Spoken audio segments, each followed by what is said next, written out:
read the list of names that I have, and then if I've missed someone, please let us know.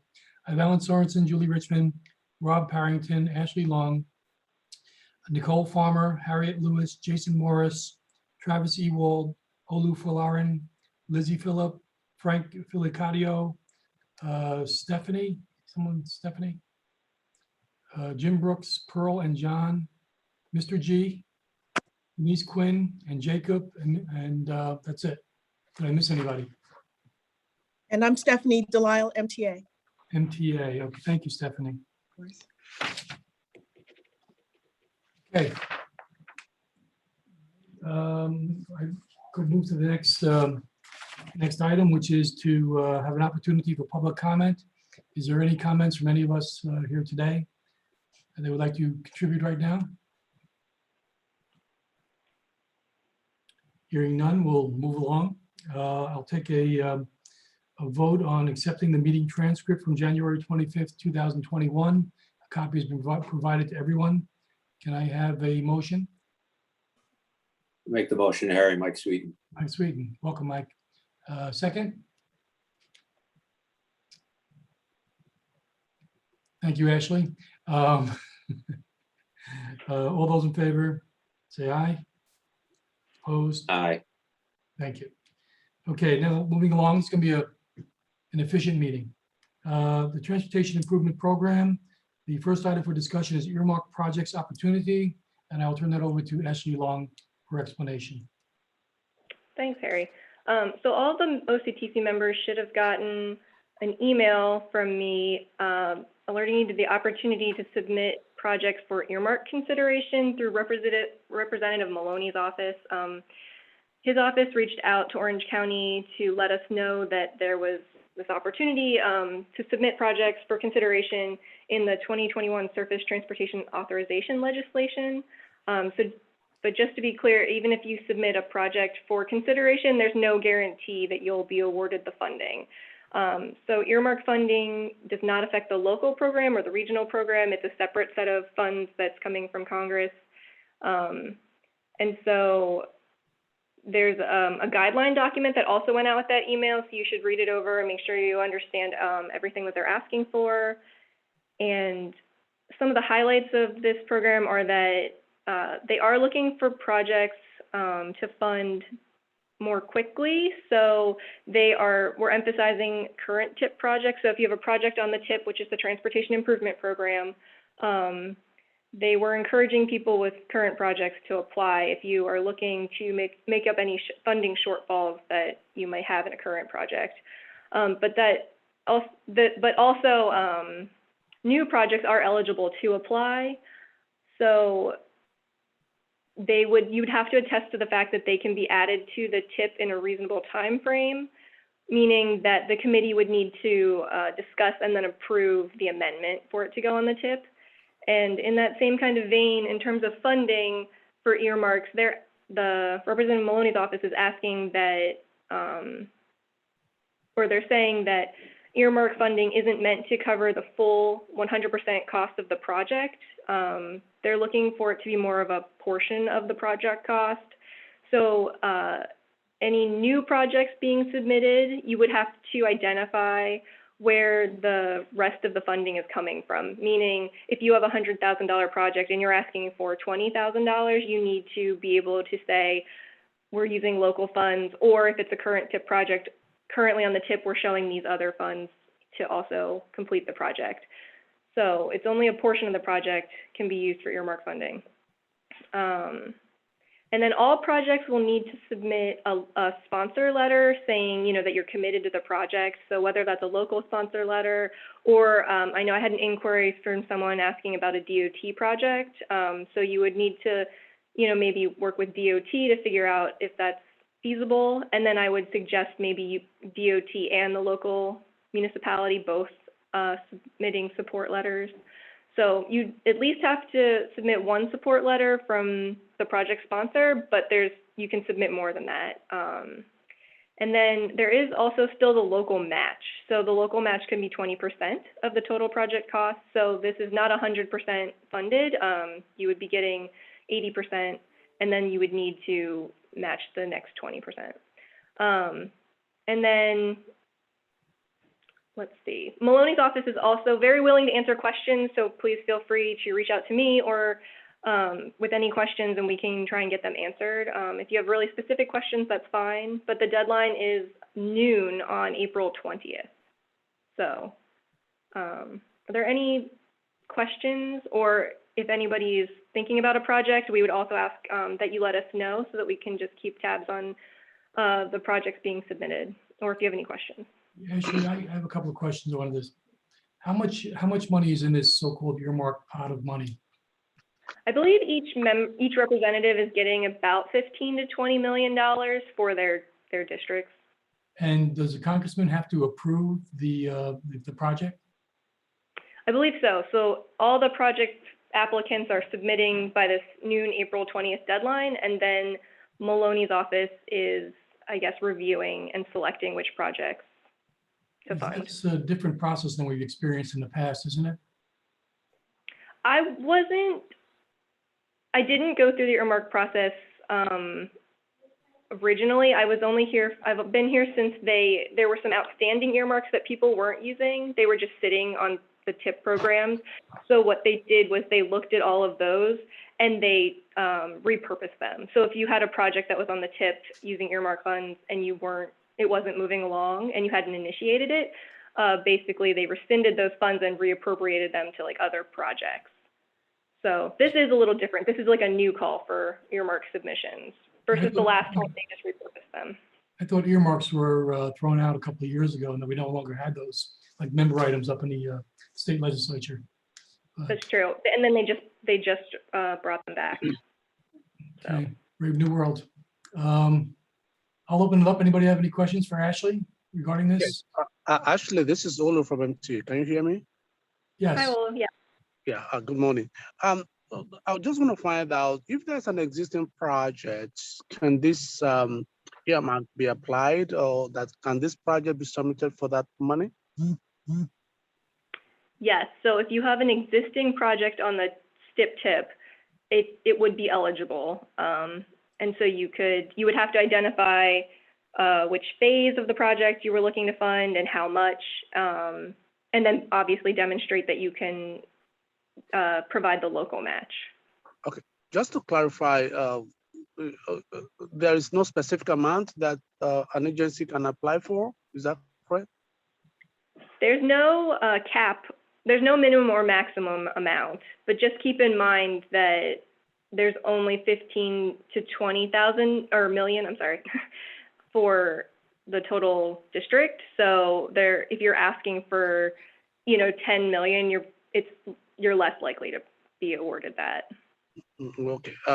Another question is, I'm sorry, is this money going to go through this fiscal year, or because we deal with grant applications, so is it going to go through this year, or one should be looking into 2022? They're looking to move it quickly, but I don't necessarily know when it would be approved. I'm sorry. I could try and find out though. Okay. That would be good if you can find out, so that one can plan whether you want to utilize it this year. And another question is that this earmark, what is the lifespan of the money? Earmarks don't tend to run out. Yes. They don't tend to have an end date on them. Okay. All right. But like I just said previously, at some point, there's always the possibility that if you're not progressing your project, that I guess there could always be another instance where there's another look at earmark funding, and if you're not moving your project along, they might repurpose it. That could happen again, but I don't know that it would, so. Thank you very much, Ashley. Okay, thank you, problem. Olu. Anybody else? Anyone else have any Actually, questions for Ashley? This is Travis. I had one question. Yes. We have a project that's on the tip that's a Bridge New York project.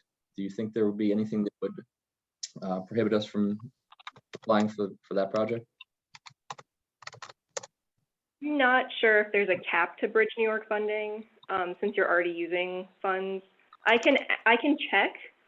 I will check and get back to you. Okay, thank you. Ashley, Jason Morris, City of Newburgh. I actually had the exact same question that Travis just asked, so if you could let me know as well, thank you. I'll get back to both of you. Anyone else? Okay, Ashley, just keep us all informed. Anything you learn, please share with everyone. Will do. Next item on our agenda is the local project sponsor updates. Is there anybody out there with a project who would like to share an update with us? We can do that now. Hey, Harry, it's Mike Sweden. So Hey, Mike. our project had to be rebid. So we rejected all the bids, worked with DOT, revamped the bid packet, and it's now out on the street again. So it was just way over priced when it came back. That's the bike hike trail project. Right, right. Okay, great. Bids are due back in May 10th, I think. Good luck. Yeah, thanks. Yeah, the numbers are pretty high these days, I guess, on all projects. Anybody else, local project update? Yeah, this is Jacob Tawil. Good morning. Jacob, morning. Good morning. So the traffic operation, that $21 million project, we just made another submittal to DOT, and hopefully we will get, this will be the final submittal. After that, we're going to proceed to advertise the project for bid. So we made it just another submittal last week to DOT. The ADA curbs and sidewalks, the contractor is starting again today because they shut down over the winter, and he's working on Dulcin Avenue to complete the project. And that's all I have for you. Okay, thank you, Jacob. Thank you. Anyone else? Okay, Harry, this is Travis. The Otisville Viaduct project, we received authorization to proceed to right-of-way acquisition. We're working through that currently, and that's still on schedule for to go out to construction in the fall of 2021. Segment 2 of the Heritage Trail, we're currently on pause as we're working through some right-of-way issues before we can complete the portion between Palmer and East Main Street. Segment 3 of the Heritage Trail is currently in design. And then the pedestrian safety improvements project, we're working through addressing comments on the PS&E submittal, and we're looking for fall construction on that project. Okay, on the Heritage Trail, I'm going to call CSX today and see if anybody answers the phone. They are hard to get a hold of. I think that we just received some correspondence a couple minutes ago that they were copied on. Great, great. Yeah, it was a very promising email for a change, so I'm very optimistic for the first time in a long time. They are tough. They are tough to get their attention. Well, obviously, you know what it is, Harry. They knew that you were going to be calling, so. It's not even Halloween. Okay.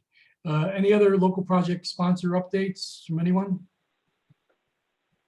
Okay, seeing none, we'll move on to old business. Is there any issue with anyone under old business that we'd like to talk about?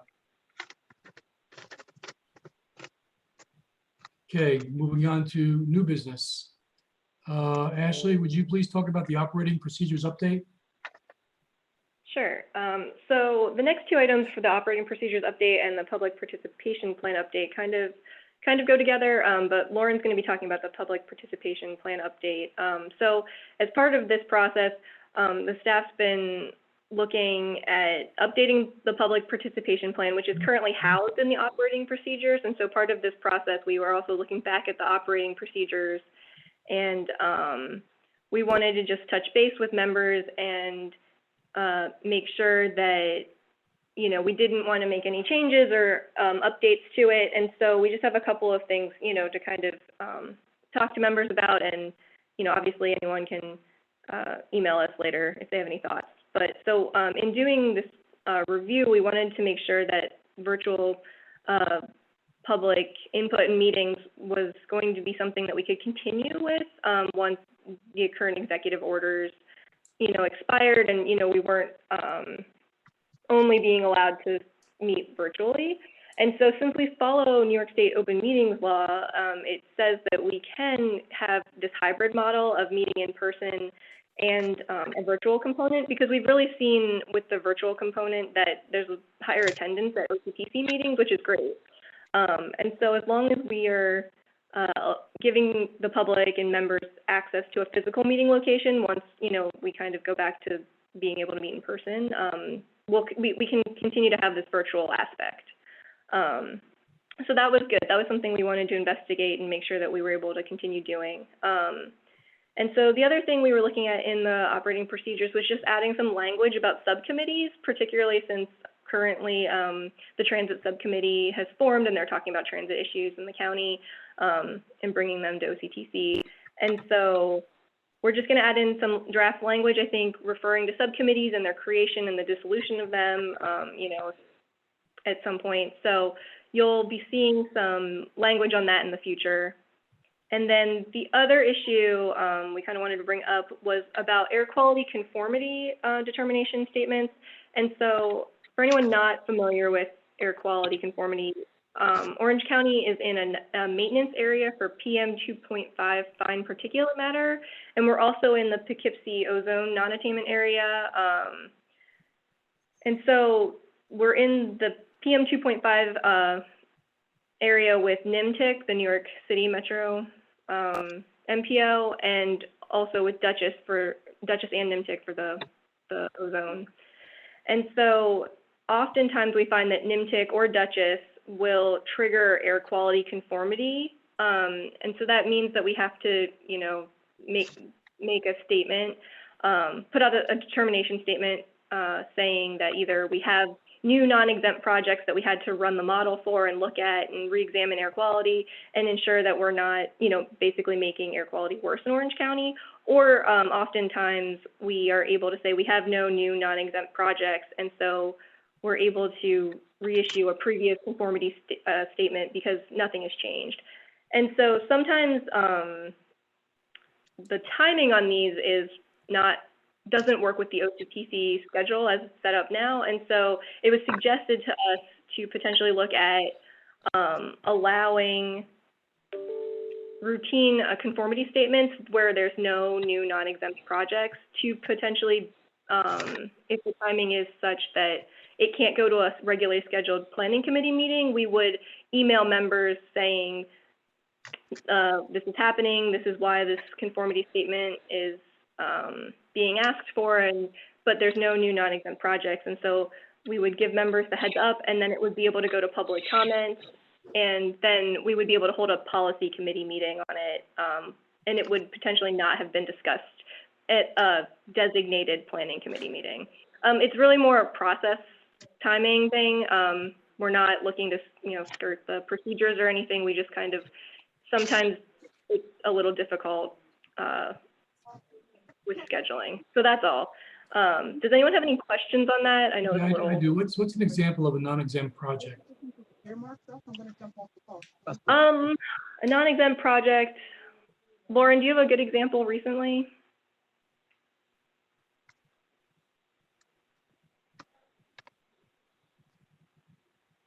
Lauren's on mute.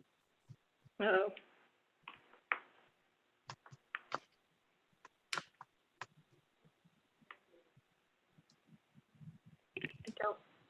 Okay, I'm unmuted, sorry. Yeah, I'm just reading through the document. I just wanted to add to Ashley's, what Ashley was saying. We got pulled back into the Poughkeepsie ozone non-attainment. And with that, we've been doing like 2 conformity determinations per year, as opposed to the 1 determination that we used to do. So it's really for when we're triggered by other MPOs like Dutchess or NIMTIC, where we really have no implications for air quality. And we also don't want to hold up their process as well. So that's really what this language is built in for. This is me stalling as I look for the language on non-exempt projects. So, all right, exempt projects are transportation projects that enhance safety and transportation system. Non-exempt projects are those, for the most part, that increase the capacity of the transportation network. So currently our non-exempt projects there's an PIN 806242, which was an I-84 ITS project. which was a NISDOT project, pin 806243, which was also an ITS, the pin 882347, which is a NISDOT, which is expansion of Orange park and ride lots. 876142 is a local project, which is the Curious Stroll park and ride expansion. And also previous non-exempt was 875924, which was an Orange project, and that was the Newburgh area bus service expansion. How does the air quality issue affect projects like widening 17 and making it into Interstate 86? Yeah, that's a great question. So we would go through the ICG with that, and they would determine whether or not it was exempt or non-exempt. And if it is non-exempt, it would have, we would have to do possibly like a hotspot analysis or other procedures. But that's all done through the ICG. But we just have to show that we'll still stay. We have an emissions budget for PM 2.5 and ozone. We just have to make sure that whatever projects are added, that we stay within that budget. And that budget also includes NIMTIC. So we're kind of in this joint single budget, and we have to make sure our projects stay under that. If you look at Orange County economic development, I mean, a lot of it is based on warehousing and transportation, trucking. I don't know how our air quality is going to get much better in the short term.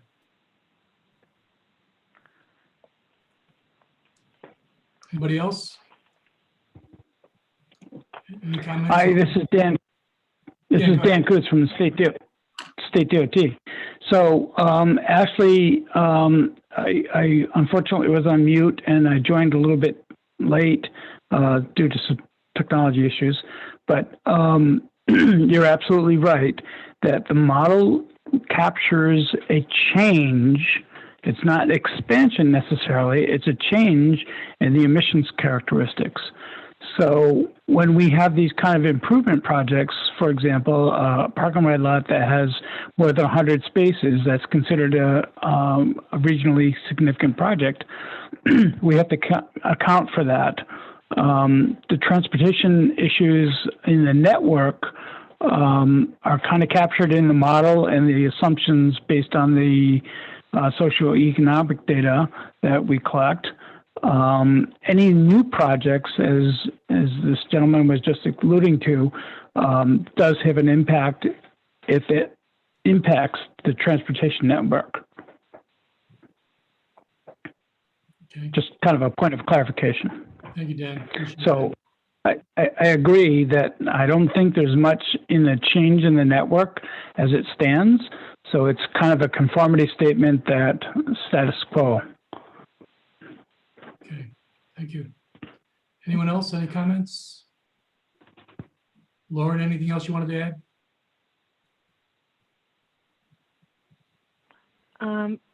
No, I think that's good. Okay. All right, then we'll close this section out. We'll move on to reports. Orange County Transportation Council staff reports. Julie, do you have anything? Oh, actually, Harry, Lauren's gonna go over some more on the public participation plan, but I think that unless anyone had any questions about the operating procedures update. Just on the operating procedures, Ashley, I apologize if you mentioned this, but weren't you just kind of floated out there to the members also, just to get a sense in terms of when things sort of transition back to normal, what their preference is in terms of virtual meetings, in-person meetings, a hybrid, doing some meetings, maybe voting meetings virtually, planning meetings in person. We need to get a sense of, because I know at one point the council was not in support of like a mail-in ballot for voting. So it'd be interesting to get a sense. I'm sure you're experiencing this with your other boards that you're on, determining how you want to move forward. Yeah, if anyone has any comments about how they feel about virtual voting, I guess, versus strictly in-person voting? Because we need to address that in operating procedures, you know, if there's a preference. We have Yeah. to allow for it. Yeah, I can absolutely confirm with Sandra, but I'm under the premise that from state DOT's perspective, that we would be okay with, you know, a remote representation of whatever actions being proposed. Okay, thanks, Dan. I know the Stewart Airport Commission has been meeting remotely, and the chairman referenced last meeting that he's going to try and have an in-person meeting in June. Whether or not we'll be able to do that or not, we don't know, but that's what their intent is at the Stewart Airport Commission. Hey, Harry, this is Mike Sweeten. I like the hybrid model, but I think maybe for, you know, the main voting meetings, they should be in person. Okay, let's see if the science allows that to happen. Great. Mike, I just wonder if the way I think open meetings law works right now, or is written, I'm sorry, is that you're able to vote virtually if you disclose your location and you have your camera on, basically. So I guess, would you still prefer the strictly in person, or would you be okay if some people were in person and some people were voting virtually? I don't know, I'm open, I guess, but I think meeting in person where you're sitting across the table and looking at people, you get a better discussion and hopefully a better result. That's just my personal feeling, but I'm only one vote, so. Well, there's two of us, because I feel the same way, but I think we're about the same age, so maybe that's something. Could be it, Harry. Yeah. Didn't we allow, Ashley, in the past, people to vote over the phone if they couldn't make the meeting, pre-pandemic? There was one very special instance where members allowed that, but that's actually really not something that I think is permitted. If there was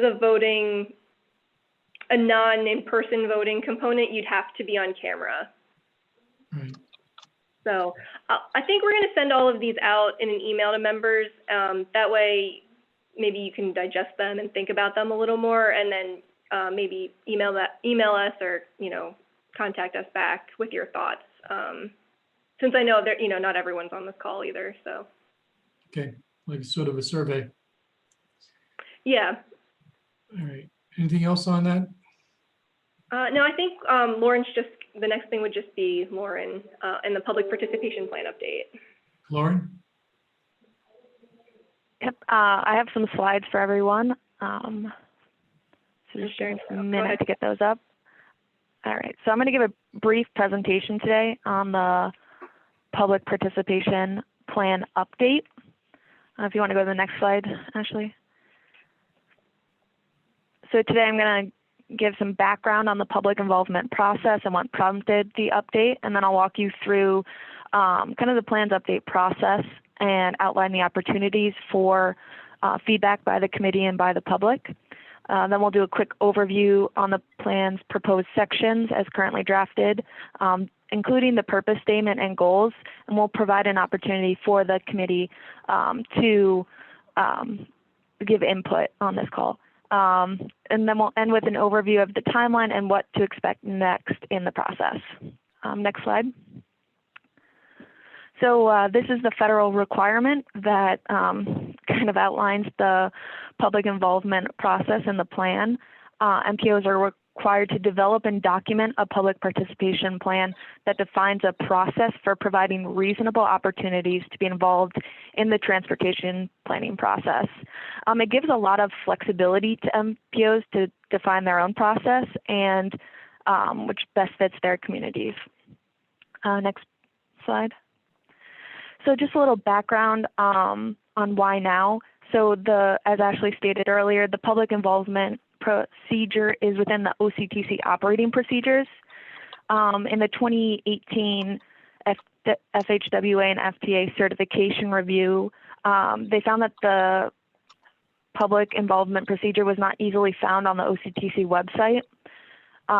We have made improvements to the website, but we're hoping to create a more clear public involvement procedure through the standalone document. We also want to create a really accessible document that's living, that we can update as well. And we'd like to complete this before the upcoming certification in fall of 2021.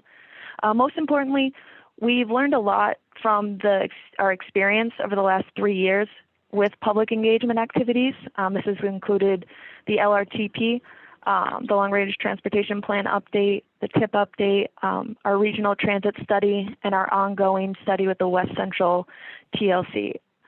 The LRTP was the first MPO product that we used the virtual public involvement, and we saw an increase in participation. And then also with COVID and moving to VPI platforms, we've received a lot of positive feedback. Next slide. So this is a graphic of the process for the PPP update. So it started in December of 2020. We kind of created the project team, and we began to research, which included review of regulations, national best practices throughout New York. And then we began the next phase, which is highlighted in gray, and that's the drafting phase. So we've been drafting the text, and we are about to wrap up that. And so the next few phases are the stakeholder committee review and the public review, which are both opportunities for input and feedback.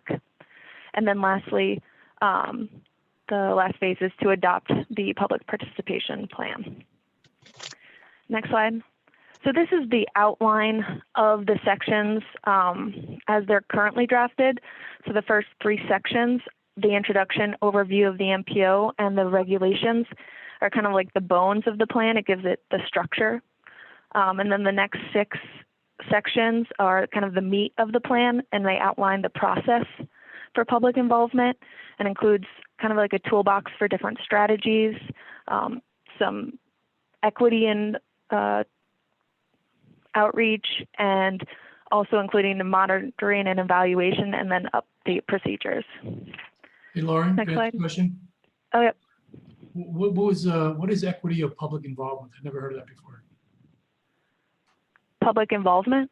Equity of public involvement, number 7. What is that? Oh, mean? equity of public involvement. Yeah, so this includes, we're kind of looking at hard to reach communities and hoping to kind of identify areas of communities that are historically disenfranchised or transportation vulnerable, and include them in the process. And so we've created some specific strategies to reach these different communities. Thank you. So this is kind of the opportunity for members to give your input. I'm going to read through the draft purpose statement and the goals. And as I'm reading through them, just think if you're satisfied with the overall purpose statement and goals. If you think anything's missing, you have an opportunity to comment now, or again, through the stakeholder review and through the public comment period. So next slide. So the purpose statement is the OCTC is committed to encouraging meaningful and informed public participation that promotes opportunities and resources for all community members and interested stakeholders to confidently participate in the transportation planning process. All goals, objectives, and strategies evaluate equity impacts and design in the development of the OCTC programs and projects are inclusive of all and effectively engage underrepresented populations. So the public participation plan provides a proactive public involvement process that increases awareness and understanding in the transportation planning process, offers complete information and timely public notice, supports early and continued involvement of all stakeholders, and provides opportunities for meaningful involvement and citizen feedback. So I'll pause for a second if anyone has any comments. Hey, this is Dan Coots from State DOT. And what would be the language distribution for that? Because it's going to be multilingual, right, for those public Oh. notices? Yes, we cover that, the or limited English proficiency communities. And we identify our outreach strategies within the plan. Okay, so if you could share that, that'd be helpful to make sure that we're covered.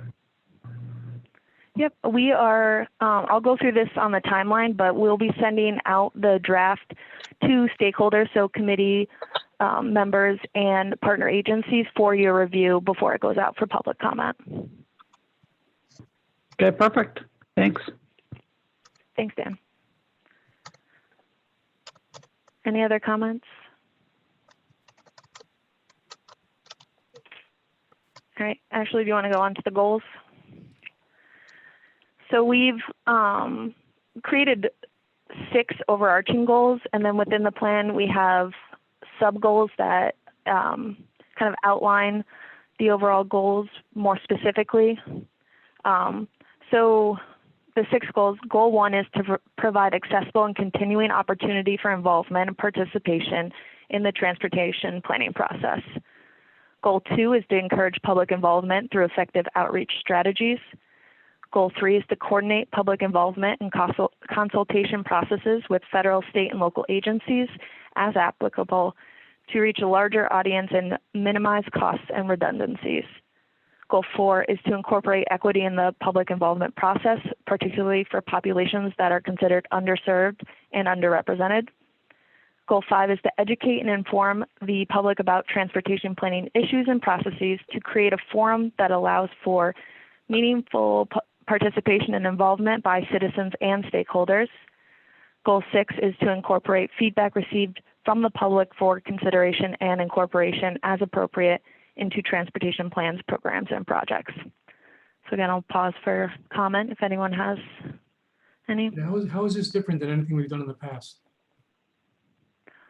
We have not laid out goals in our public involvement procedure in the OCTC does not lay out goals. So we're basically just defining them within this process. But this is really something that we've been working on in public engagement. I think we're just formalizing it in the plan. Okay, thank you. Right. It's a federally required document, and we need to have it as a separate document as one of our products. It needs to be housed very clearly and distinctly on the website. So it's basically encapsulating our process that we've been doing all along, but it's memorializing it. But Right. the one thing that is different is the whole virtual component of public outreach now, which COVID has changed all of that. So now we have to be mindful of that and figure out how best to use the virtual component to reach the underrepresented populations. Okay. Anything else, Lauren? Yep, so just this last slide is the timeline. So we, as I said, we're at the final phases of the draft. We're just going through some revisions. Once that's completed, we'll send that out to stakeholders for review. So we just ask you to provide comments. And then we'll go into revisions and format the plan and present the final draft to the OCTC committee tentatively at the June meeting. After that, we'll go out for the 45 days of public comment that's required. And then we'll prepare the final document and look to adopt tentatively at the August policy committee meeting. So I just want to thank everyone for their time. And if you have any questions or comments, please feel free to reach out to any of the MPO staff. We look forward to sharing the plan with everyone. Thank you. Any questions from anyone? For Lauren? Okay, and let's go back to our agenda. The next item, number 7, is OCTC staff reports. Again, I'll defer to Julie. Is there anything you want to report on? The only thing current right now is just a quick update on the West Central Transportation Land Use Connection Study. we are in sort of phase one of our speaking about public participation. We're actively engaged in public participation on that plan right now. There are, in light of COVID, we have foregone the concept of in-person public meetings and pop-up events, etc. We have recorded videos on the project website. There's an overall explanation video, and then there's separate videos broken out on the various components of the study, being transit, active transportation, and the corridor analysis. And you can watch one or all of them, and there's an ability to provide feedback there that way. And that has all been posted, the notices of that, both in English and in Spanish. And we are going to leave that open for comment through April 25th. And we do ask, you know, the OCTC members, you know, you are our boots on the ground in terms of your communities. So any way that you can share the information on the project website, you know, through your social media communities or your Facebook community pages, or wherever you find is the most effective way to post this stuff. We do have flyers also that can be distributed. So that's all I have on that. Okay, anybody else from OCTC staff? Okay, if not, we have a save the date planning committee meeting, May 11th, 2021 at 10 a.m. And we can move now to other member reports. I'll go through some of the people we have on the call today. DPW, County DPW, is there anything you want to add today? No, Harry, thank you.